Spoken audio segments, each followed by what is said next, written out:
Okay guys, so before we get into the video, here's the trigger warnings for the movie Tusk. Hey guys, it's me Laura Michelle, welcome back to my channel. So today, doing something a little bit different. I only kind of did one installment of this series originally, but I still want to do something that I enjoy for YouTube as well as just talking about metal. So today is another horror movie review, and today we're going to be reviewing Tusk. The horror comedy, as it is labelled. I wouldn't exactly call it that. There was a few punchlines in there, but like I didn't think it was like that funny. Like it was kind of like scarring and painful to watch or whatever. But yeah, so we're going to be doing that. We're going to be getting into all the, you know, great ins and outs of that movie. And yeah, I'm going to be doing my little bit of DIY as I love to do. So I'm going to be sewing my carcass jumper. I've shown this previously on my channel in an episode of Real Metal Talk. I need to re-sew the back, the front patch. You know, it's a big patch I have on the front of the self-made jumper.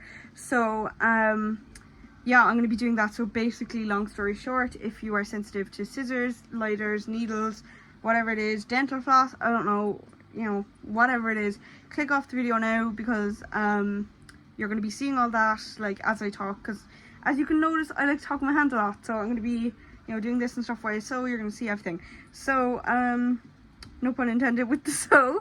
So yeah, I'm going to show you the end result at the end, as I always do. So let's get into the video. Alright, so without further ado, we're going to get into the plot. So this plot follows a man by the name of Justin Long. And he has a podcast, you know, he's living his best life out there. And he's also in a relationship that kind of just provides a context into his life and who he is as a person. So it shows them having problems, whether it be with their sex life, whether it be communication, whatever it is, you know. But basically, yeah, he doesn't get on great with the old girlfriend.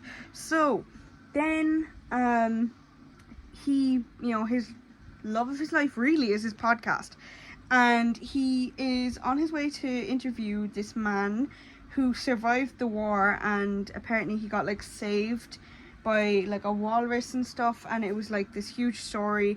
So they thought that they would really like rack up the views, or the listeners I should say, if they had the interview with this man, like had some details personally from him for the podcast. So him and his best friend who run the podcast thought, okay, this is an absolutely amazeballs idea, so let's go do it. So he, being Justin, ventures out into the wilderness of Canada, and you know, there's a few jokes about how the Canadians pronounce things and stuff, and apparently that's the only comedy that you're going to get in this entire thing, other than the fact that it's just like hilariously disturbing, as I would put it.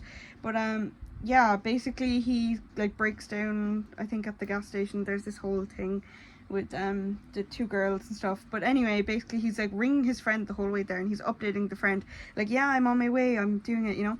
And then he goes to the bar, he gets a drink, and there's a plot twist where he finds like this somehow, like it's like fate, like he just finds this like flyer on the wall when he's using the urinal, and he figures out like where to go to get to this guy's house. So he goes to the guy's house, no hesitation involved here whatsoever, and the man goes by the name of Howard, and he really welcomingly like lets him into his home. And it seems idle at first, but then we discover Howard in his little chair, and he's chilling to himself, being all creepy, whatever. And then they begin the interview. So he has the Tusk up on his mantelpiece, and he's explaining to Justin his brilliant story of like how he was in the war, and this walrus came up and saved him from the drowning, sinking ship. And then they became to bond, and they became best friends and all of this. But as we learn later on, he omits a part of the story. So basically then Howard offers Justin some tea as he's listening to the remainder of the story, and Justin's like, you know what, why not? So he drinks his tea, and he's like, oh my god, this amazing story, and the tea, like, could my life get any better right now other than the fact that he's fighting with his girlfriend? And then he drops on the floor because the tea was obviously spiked, because you don't go into some stranger's house that you found an ad for on a urinal wall, and then, you know, you like, just stranger danger, Justin, please. But anyway, not blaming him, but still, like, what the fuck. So basically he drops down, and Howard decides to snatch him up, you know, because this was his plan all along. And he wakes up in a wheelchair, and he's looking around, and he's like, where am I? This is weird, you know, it's okay. And he still doesn't really have any recollection of what happened. So he's like, okay, I won't panic. And then all of a sudden he gets this sharp pain, and he looks down, and his 2 legs from the knee down are completely gone. It's like severed off.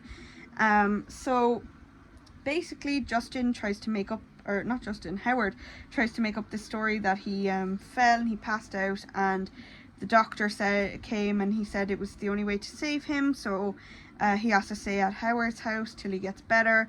But Justin is like screaming, and it's really disturbing because he realizes now that he's trapped, you know, and he's not getting out, like, and it's really, really disturbing to watch, like, him unravel. And Howard's like, no, like, it's fine, like, you're meant to, you know, be here, like, it's whatever.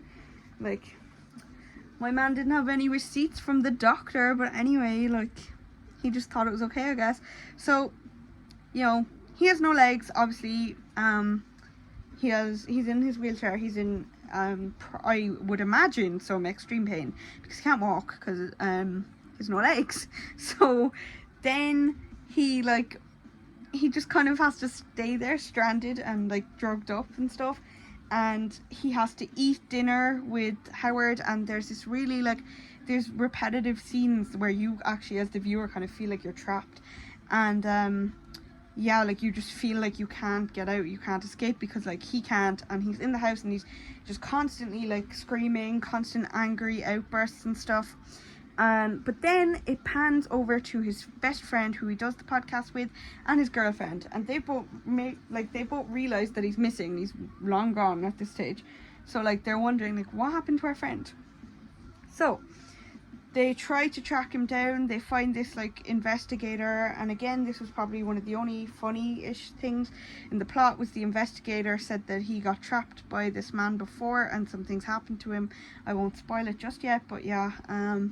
So basically they commence the search, so just keep that in mind, like, that these the police don't believe them at all, and this man has to help them search for him. So then you know, they're eating dinner. Justin is throwing it at Howard because he's angry. He's absolutely outraged at the fact that he has been, you know, imprisoned in his home. So then, you know, he gets drugged again, whacked across the head, the works, and he wakes up in the wheelchair, and he finds his phone ringing, and he wakes, and Howard isn't there. So Justin thinks, oh my god, I gotta get the phone. So obviously, classic horror movie trope, a light of hope, and then it's just absolutely ruined for him. Howard sees him before he gets to the phone, and he smashes him across the head again. So shockingly, this man doesn't have brain damage at this point, but I think by the end of the movie he must have. But yeah, basically then what follows is he wakes up in this room. Let me go change my CD and I will tell you. So he wakes up in this room, more of a basement / torture chamber, because oh my god. Yeah, so he wakes up, right, and you know, you don't see it at first, like, you see this beautiful beach scene and you're thinking, oh my god. And Howard's really gone all out with the holiday special effects in his guest room or whatever, I don't know. But basically what has happened is it pans all around the room. First there's a pool, there's everything, and then you see that he has been made into a walrus. So it's basically like Howard has mutilated him into being like a walrus and stuff, which is really weird. So yeah, he's actually, like, after changing his body and stuff and putting, like, making like a skin suit, it's like Gaga's meat dress, honestly, if not worse. So it's definitely worse, never mind. So yeah, you can still see his real eyes and stuff, but he's basically in this, like, human meat contraption thing, I don't know. So he's been made into a walrus, basically. It's all sewn together and disgusting. You know me, I'll have to put a picture up there somewhere. So then what happens is he gets dunked into the pool as Howard is telling the story, and he leaves out a key detail, that the walrus who saved him, Mr. Tusk, by the way, he was starving to death, Howard was, before he got saved on the beached island, right? So what happened was he had to kill and eat Mr. Tusk. So he was living with guilt for 15 years, and he decided that to make it his life's mission when he got out home, that he would take in his victims and turn them into human walruses. And that's why he had the ad up, to lure his victims to his house, because he had a perfect punchline with the interesting story and stuff. And then he just when he has them in, you know, drinking the tea, he spikes them and they're gone. So yeah, he explains that he's had, like, from an anatomical point of view and things, a lot of failed attempts. So basically we've confirmed now that people have died in this basement meat shack, if you will, because I definitely won't, but anyway. So then what happens is he dunks Justin, or slash walrus now, I guess, into the pool, and he's like, swim, whatever, and then he's like dancing around the water with him. Like, your man thinks he's in fucking synchronized swimming land. I don't even know, because like it's really weird, and it's the most disturbing thing ever. And Justin is screaming, but he's screaming and it sounds like a walrus, because I guess like his vocal cords or something, I don't know. But all he can do is scream, and no one can hear him because the basement is soundproof, because this man is smart, you know, he survived a war by eating a walrus, so of course he has soundproof basement. So yeah, then Justin basically just like can't escape, and he's chained to the room, so like he can just jump around with his little flippers, but he can't do anything to escape. So then it comes back to the friend who is well, not the friend, but his friend, and the kind of ex-police officer guy who was helping them, because the police don't believe them. So he claims that he's escaped and all this, and he knows this guy and like how bad he's been and whatever. So then what happens is they finally locate Justin. Like, they finally locate this man, and they, you know, they come in guns blazing, literally, and I'm pretty sure they shoot Howard dead. But thing is, they can't like get Justin out of the skin suit for some reason. I guess it was like tied to his own skin or something. I don't really know.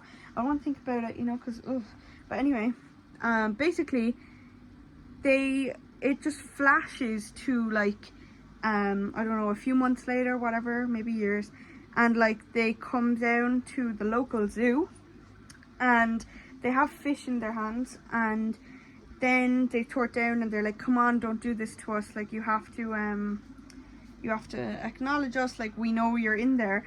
And he just comes out, and he's like just screaming in his walrus voice, because obviously Justin, he's been in the zoo, right? And then the friend and the girlfriend are screaming, because they're like, why don't you recognize us anymore, like, do you not remember your life as a human? But apparently he doesn't, so that obviously is very upsetting for them. And they claim that like they come back every year and they try, and he just stays like that, and they're screaming, and they're like, no, like, why don't you remember us? Which is kind of funny, because it's ridiculous, but it's also like fucked up, and it's disturbing. So yeah, basically there's no escape for him, you know, he just has to stay there now, because that like experience was so much trauma for him that he actually came out of it believing that he was a walrus, because of his like insanity from the imprisonment and stuff. And then it kind of just cuts off, and we are just left as the viewer absolutely scared, don't know what to think of it. Like, I was expecting like he gets out, well, I wasn't really expecting him to get out after I saw that, to be fair, but you know, I was expecting like, oh, they'll cut him out of the suit, whatever, but I guess it wasn't a suit, and it was tied to his actual body and stuff. I don't know. But also, like, Howard isn't a surgeon, so how did he even pull that off? I don't know. It's a bit unridiculous, like, unridiculous, it is ridiculous. It's a bit unbelievable, to be honest. Like, it's unrealistic, but I always find with body gore that it's very, like, it hits home for anyone, because it's like, the concept alone is enough to give you like nightmares, honestly. So yeah, that's basically what happened in Tusk. It has like 46% with Rotten Tomatoes, I think. So it actually didn't get that much good feedback because people were just like, what am I meant to think of this? Because like they started off with like such a funny tone, whatever, and I was like, okay, this is grand. And then I was like, whoa, shock to the system, which is maybe what they intended to do. But I don't know, it was just a whole thing, and I just went to bed like feeling confused and concerned, and I was like, you know what, like I actually just don't know what I watched, and I don't know why, you know, that's like an hour and a half of my life that I'll never get back. But I was glad I watched it because I saw all the hype about it and I wanted to know. But basically my review, like my thoughts as a whole on this, is that like it could have ended, but like the ending was really jarring, so I appreciated that from a horror perspective. But then I think that like it could have been like horror comedy. I don't know if I would label it as that. Like pick one, you know, like go the full way if you're gonna freak me out, you know what I mean? But yeah, it definitely scared me. So I guess as a horror like 10 out of 10 it did its job. But I don't know, there's something about it that it was like, oh, but it definitely haunted me, and it definitely sat with me for a couple of days. And I think that was definitely the anticipated response from the directors and producers. So yeah, that's Tusk. Here are the different reviews for Tusk. Thank you guys so much for watching, and I'll see you in the next video.